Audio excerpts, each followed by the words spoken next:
नमः परमहंस स्वादित चरण कमल चिन्मकरंदाय भक्तजनमानस निवासाय श्रीरामचंद्राय कृष्णत्वदीय पद पंकज पंजरान्ते अद्यैव मे विशतु मानस राजहंसः प्राणप्रयाण समये कफवात पित्तैः कंठावरोधन विधौ स्मरणं कुतस्ते नारायणं नमस्कृत्य नरं चैव नरोत्तमं देवीं सरस्वतीं व्यासं ततो जयमुदीरयेत् श्रीलक्ष्मीनाथसमारम्भां नाथयामुनिमध्यमाम् अस्मदाचार्यपर्यन्तां वन्दे श्रीगुरुपरम्पराम् अञ्जनानन्दनं वीरं जानकीशोकनाशनं कपीशमक्षहन्तारं वन्दे लङ्काभयङ्करं भक्ति भक्त भगवन्त गुरु चतुर्नाम्योपुएक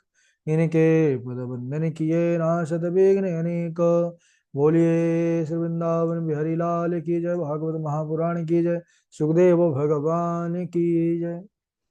परम मंगलमय परात्पर अखिलेश्वर अचिंत कल्याण गुणगण निधान सर्वेश्वर सर्वाधिपति अकारण करुणा अरुणालय अकारण करुणाकारक सकल जन कल्यशापहारक परात्पर पर ब्रह्म सच्चिदानंद स्वरूप परमपिता परमात्मा श्री राधा गोविंद सरकार राधा रमण बाधा हरण श्री बांके बिहारी लाल उनका यह वांग में शब्द में विग्रह श्रीमद् भागवत महापुराण कोटि कोटि नमन कोटि कोटि प्रणाम। इस परम पावन पुराण ग्रंथ पारमहंस्यों की पावन संहिता को परमाराध्य नंद नंदन यशोदा नंदन ब्रज नंदन देवकी नंदन श्याम सुंदर श्री कृष्ण के पाद पद्मों पर कोटि नमन नतमस्तक वंदन एवं अभिनंदन। उनकी आह्लादनी शक्ति प्राण प्रिया जगत वंदनी ब्रजभानंदनी भास्वती जगदीश्वरी बरसाने वाली श्री किशोरी जो के पावन चरणारविंदों पर कोटि प्रणति। समस्त भूतादिक सिय राम मैं सब जग जानी करहूं प्रणाम जोर जुग पानी। हम सबका परम सौभाग्य की भागवत साप्ताहिक कथा सीखने का सदसंकल्प विचार लेकर के एक स्थान पर एक साथ जुड़कर इस पावन पुराण श्रीमद् भागवतम की तैयारी कर रहे हैं।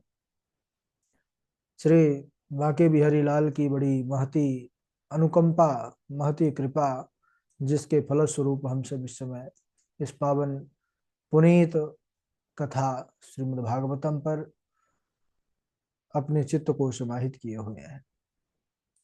इस समय हम सब भगवान द्वारिकाधीश की पावन लीलाओं को श्रवण कर रहे हैं और कल के प्रसंग पर हम सब चर्चा कर रहे थे कि किस प्रकार से भगवान श्री कृष्ण ने बाणासुर के अभिमान को तोड़ा। बाणासुर यह बड़ा अभिमानी था और भगवान शंकर का तो भक्त था। भगवान शंकर को प्रसन्न करने के बाद अपने नगर का इसने सेवक बना लिया, रक्षक बना लिया और भगवान शंकर से ही यह एक बार लड़ने की इच्छा प्रकट किया। तो उन्होंने कहा कि इंतजार करो, जब तुम्हारे यह जो नगर पर ध्वजा फहरा रही है, ध्वजा जिस दिन टूट करके गिर जाएगी उसी दिन तुम्हारे जो है मान का मर्दन करने वाला योद्धा तुम्हारे राज्य पर उपस्थित हो गया होगा।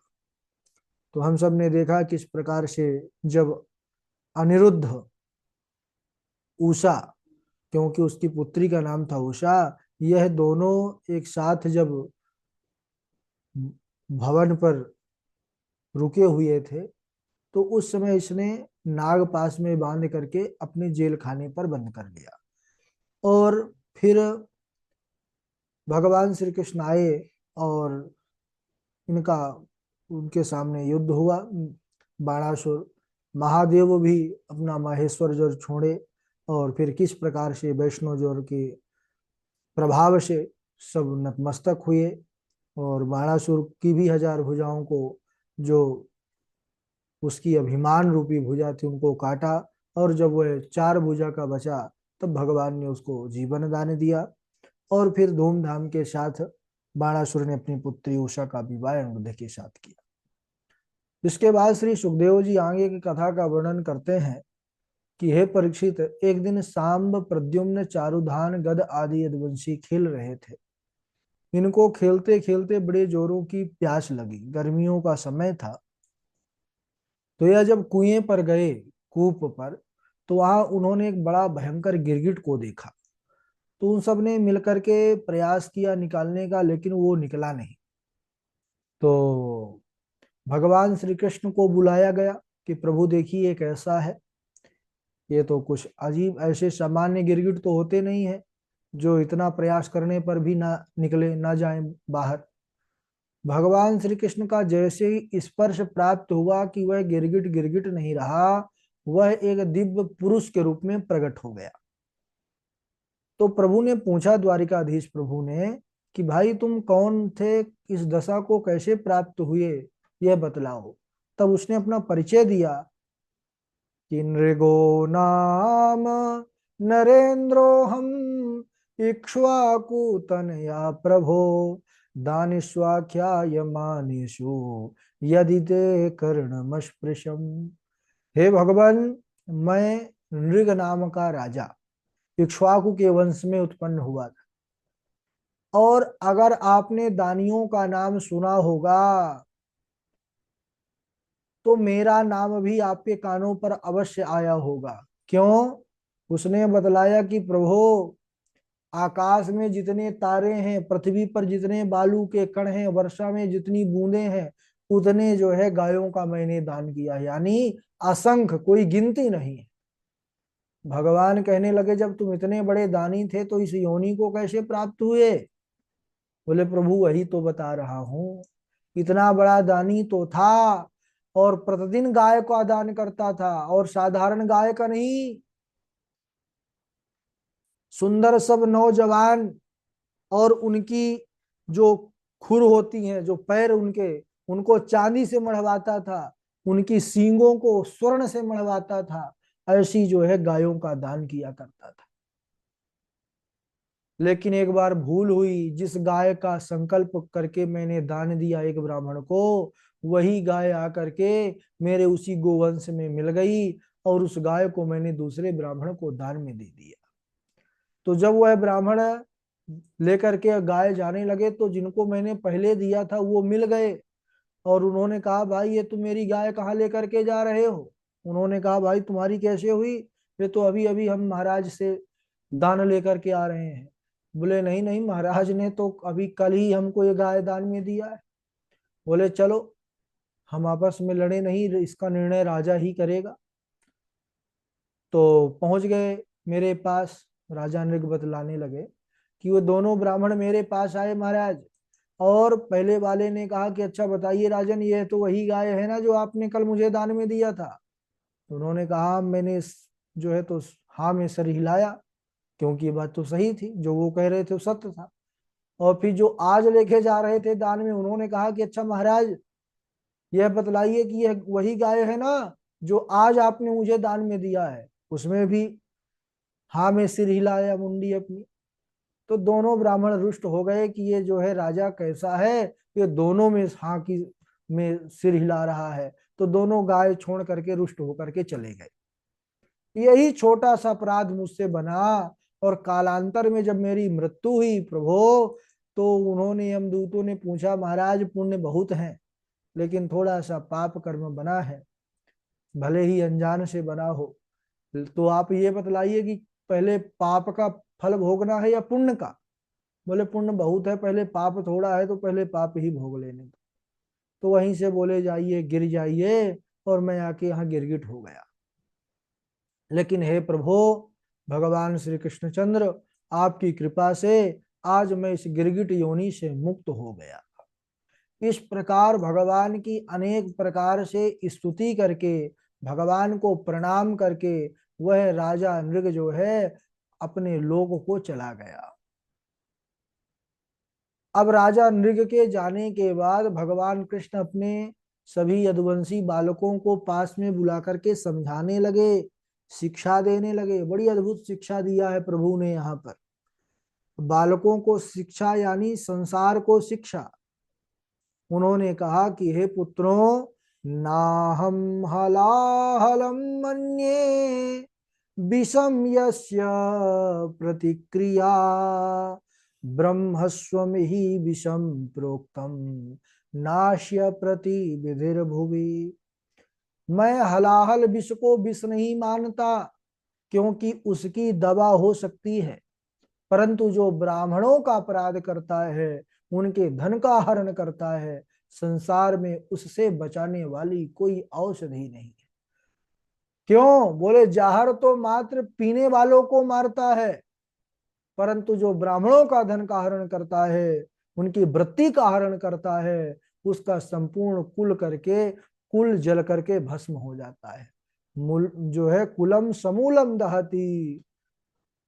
तो जो राजा राज्य मद में आकर के ब्राह्मणों का धन हड़पते हैं, जानबूझ करके अपने लिए नरक में जाने का रास्ता साफ करते हैं। यहां तक कह दिया है भगवान श्री कृष्णचंद्र ने, ये भगवान के वाक्य हैं। स्वदत्ताम परदत्ताम व ब्रह्म वृत्तिम हरेच्छया 60 वर्ष सहस्राणि विष्टायाम जायते क्रमि। अपने द्वारा दी हुई अथवा दूसरों के द्वारा दी हुई ब्राह्मण की वृत्ति का जो हरण करता है, वह 60,000 वर्षों तक विष्टा का कीड़ा बनता है। उसके बाद भी भयंकर नरक की अग्नियों में उसको तपाया जाता है। इसलिए सदैव ध्यान रखना चाहिए कि ब्राह्मण यदि अपराध भी करे तो उससे द्वेष ना करें, उससे ईर्ष्या ना करें, उसको जो है गाली ना दें, उसको प्रणाम ही कर लें। क्यों? क्योंकि उसने जो किया है वो तो परमात्मा देखेगा, परमात्मा देगा उसको दंड। और अगर आपने उसका जो है तो अहित कर दिया या उसको गाली दिया या कुछ भी, तो फिर वो बहुत बड़ा अपराध बन जाता है। तो इस प्रकार भगवान ने अपने बालकों को शिक्षा दिया है। इसके बाद वह द्वारिका के महल में प्रवेश करते हैं। बोलिए भक्त वत्सल भगवान की जय। इसके बाद सुखदेव जी कहते हैं कि परीक्षित, एक बार बलराम जी की इच्छा हुई कि चलो ब्रज वृंदावन को छोड़े, बहुत दिन हो गए और हम अपने उन संबंधियों से मिल के आए। तो वह सभी नंद बाबा आदि सभी से मिलने की इच्छा लेकर के वृंदावन गए। नंद बाबा ने जैसे ही बलदाऊ भैया को देखा तो प्रसन्न हो गए, उनको हृदय से लगा लिया। तो मैया भी, यशोदा भी बड़ी प्रसन्न हुई। इधर जितने भी नंद आदि वयोवृद्ध थे, बलराम जी ने सबको प्रणाम किया, अपने बराबरी वालों से गले मिला, छोटों को आशीर्वाद दिया। एक दिन बलराम जी जल क्रीड़ा का मन बनाते हैं तो यमुना जी को बुलाते हैं, लेकिन यमुना जी जब उनके पास तक नहीं आई तो बलराम जी क्रोधित हो गए। उन्होंने अपना हल उठाया और यमुना की धारा पर लगा करके और ऐसे खींच दिया, तो यमुना आज भी जो है तिरछी हो गई, वहां से तिरछी होकर के बहती। फिर बलराम जी ने सभी गोपियों के साथ जल क्रीड़ा की और बलराम जी कहते हैं 2 महीने तक उसी वृंदावन पर रुके। 2 महीने तक महाराज उस ब्रज का आनंद लिए। और इधर जब बलदाऊ भैया वृंदावन गए हुए थे, उस समय करुष देश का राजा पौंड्रक भगवान कृष्ण के पास एक दूत भेजा। और वह क्या भेजा उससे संदेश दूत से, कि इस संसार में जो भगवान है वह मैं हूं, असली वासुदेव मैं हूं, और तुमने जो आडंबर कर रखा है, आकर के जो है हमारे पास नतमस्तक हो जाओ, नहीं तो फिर हमसे युद्ध करो। भगवान श्री कृष्ण जैसे ही सुने तो सेना लेकर के पहुंच गए काशी नगरी पर, क्योंकि उस समय अपने मित्र के पास था, वह काशी नरेश के पास। तो पौंड्रक युद्ध करने आया तो भगवान उसका बहरूपिया रूप देख करके हंसने लगे। वैसे ही 4 भुजाधारी गरुड़ पर सवार होकर के महाराज, लोकल डुप्लीकेट, हमको लगता है तभी से डुप्लीकेट का चलन हो गया, पूरा जो है गरुण आदि भगवान का जैसे रूप है वैसे डिगटो कॉपी जो है, टू कॉपी किया हुआ था। भगवान हंसने लगे, वाह भाई बहुत अच्छा तुमने रूप बनाया है। भगवान श्री कृष्ण उसका छलिया रूप देख करके हंसे, और उसके बाद भगवान के हंसते ही उसने भगवान पर अस्त्र शस्त्रों की बारिश कर दी। भगवान अपने जो है दिव्य अस्त्रों से उसके सभी अस्त्र शस्त्र नष्ट कर दिए, चक्र सुदर्शन का स्मरण किए और उसका गोविंदाय नमो नमः हो गया। पौंड्रक के मारे जाने पर उसका मित्र काशी नरेश भी युद्ध करने आया, भगवान ने उसका भी सर धड़ से अलग कर दिया और उसका भी महाराज परम धाम भेज दिए। इसके बाद इधर सुदक्षिण ने अपने पिता के मृत्यु का समाचार सुना, तो वह अभिचार विधि से यज्ञ करने लगा। अभिचार विधि यानी जो किसी के अमंगल के लिए किया जाए यज्ञ, सर्वे भवंत सुखिना की भावना जिसमें ना हो, ऐसा यज्ञ। तो उस यज्ञ से एक अग्नि से, जो यज्ञ की अग्नि थी, उससे एक कृत्या उत्पन्न हुई, राक्षसी। वह दसों दिशाओं को जलाते हुए उसने कहा कि जाओ भाई, भगवान कृष्ण को जला करके राख कर दो। वह आई द्वारिका तो सुदर्शन चक्र ने उसको ऐसा कुचला कि वह लौट करके आकर के ऋतुजों सहित सुदक्षिण को ही जला करके भस्म कर दिया। तो ये कथा यह शिक्षा देती है कि कभी भी दूसरों की अमंगल की कामना से अगर हम वैदिक अनुष्ठान भी करते हैं, यज्ञ भी करते हैं, तो यह वह यज्ञ भी हमारा कल्याण नहीं करेगा, वह हमारा ही सर्वनाश कर देगा। क्यों? यज्ञ अनुष्ठान तो सर्वे भवन्तु सुखिनः सर्वे सन्तु निरामयाः है। सबके सुखी होने की भावना जिसके अंदर होती है, वही यज्ञ फिर कल्याणकारी होता है। इसके बाद आगे और बढ़िया पावन कथा आती है, लेकिन समय हो चुका है, आज यहीं तक। बोलिए वृंदावन बिहारी लाल की जय, द्वारिकाधीश प्रभु की जय। ठीक है, बारी बारी से आप लोग श्लोक सुनाएंगे और फिर हम आगे चर्चा करते हैं। झा जी हैं और उनके बाद तृष्णा जी हैं और फिर पंडित सचिन शास्त्री जी हैं, अदिति चौबे जी हैं, मनमोहन जी हैं, सची तिवारी जी हैं, हर्षिता जी हैं, निरंजन कुमार जी हैं, डॉक्टर वैशाली जी हैं, सौम्या शुक्ला जी हैं, हर्षिता जी हैं, लोभी जी हैं, शिवानी मिश्रा जी हैं। चलिए, स्वागत राधे राधे गुरु जी। है। राधे राधे। नमामि त्वानन्तशक्तिं परेशम् सर्वात्मानं केवलं ज्ञप्तिमात्रम् विश्वोत्पत्तिस्थानसंरोधहेतुं यत् तद् ब्रह्म ब्रह्मलिङ्गं प्रशान्तम्। राधे राधे गुरु जी। हाँ, राधे राधे। नमामि त्वानन्तशक्तिं परेशं सर्वात्मानं केवलं ज्ञाप्तिमात्रं विश्वोत्पत्तिस्थानसरोधहेतुं यत्तद् ब्रह्म ब्रह्मलिङ्गं प्रशान्तम्। राधे राधे। हाँ, राधे राधे। चलिए आगे सुनाइए। पंडित सचिन शास्त्री जी सुना दिए। मनमोहन द्विवेदी जी जी। गुरु जी राधे राधे। हाँ, सुनाइए। गुरु जी आज थोड़ा मैं कर नहीं पाया, थोड़ा बाहर हूँ। ओ ठीक है, मनमोहन जी। जी। राधे राधे गुरुदेव प्रणाम। हाँ, राधे राधे। यदि दास्यस्य भीमतान् वरान् मे वरदोत्तम भूतेभ्यस्त्वद् विशिष्टेभ्यो मृत्युर्मा भून्मप्रभो नान्तर्बहिर्दिवानक्तो मन्यस्मादपि चायुधैः न भूमौ नाम्बरे मृत्युर्न न नरैर्न मृगैरपि यदा देवेषु वेदेषु गोषु विप्रेषु साधुषु धर्मे मयि च विद्वेषः स वा आशु विनश्यति। राधे राधे गुरुदेव प्रणाम। हाँ, चलिए डॉक्टर वैशाली जी। हाँ, राधे राधे गुरुजी। हाँ। भृगो नाम नरेन्द्रोः मिक्ष्वाकूतनय प्रभो दानिष्वाख्यायमानेषु यदि ते कर्णमस्पृशम् नाहं हलाहलं मन्ये विषं यस्य प्रतिक्रिया ब्रह्मस्वं हि विषं प्रोक्तं नास्य प्रतिविधिर्भुवि स्वदत्तां परदत्तां वा ब्रह्मवृत्तिं हरेच्छय षष्टिवर्षसहस्राणि विष्ठायां जायते कृमि।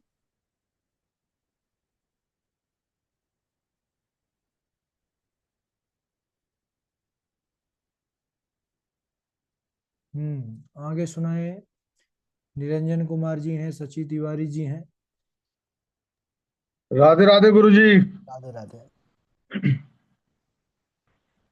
नमामि त्वानंत शक्तिं परेशं सर्वात्मानं केवलं व्यक्तिमात्रं विश्वोत्पत्तिस्थान संरोध हेतुं यदत् ब्रह्म ब्रह्मलिंगं प्रशांतम। राधे राधे गुरु जी। गुरु जी राधे राधे। हाँ राधे राधे, सुनाइए सची तिवारी जी। राधे राधे गुरु जी। हाँ। भगवान भीष्मच्युतां रुक्मणीं रुचिराननां राक्षसेन विधानेन उपयम इति श्रुतम्। जी राधे राधे गुरु जी। हाँ। और राधे राधे गुरु जी प्रणाम। हर्षिता जी सुनाइए। अक्षणवतां फलमिदं न परं विधाम सख्य पशूननु विवेक यतोर्वयस्ते वक्त्रं वृजेश सुतयोरनुवेणुजुष्टं येर्वाणि पीमनुरक्तकटाक्षमोक्षं हेमन्ते प्रथमे मासी नन्दव्रजकुमारिका चेरुहर्विषयं भुञ्जानां कात्यायन्यचन्द्रितम् आप्लुतयम्बसि कालिन्द्या जलान्ते चोदिते ऋणे कृत्वा प्रतिकृतं देवी मानर्चुनृपसेखतीं कात्यायनी महामाये महायोगिन्यधीश्वरी नन्दगोपसुतं देवी पतिं मे कुरुते नमः स्नानं दानं तथा होमं शयनं गमनं भुजं विना वस्त्रं न कुर्वीत कुर्वन् तद्दोषकृत् भवेत्। राधे राधे गुरु जी प्रणाम। हाँ जी। और आगे सुनाए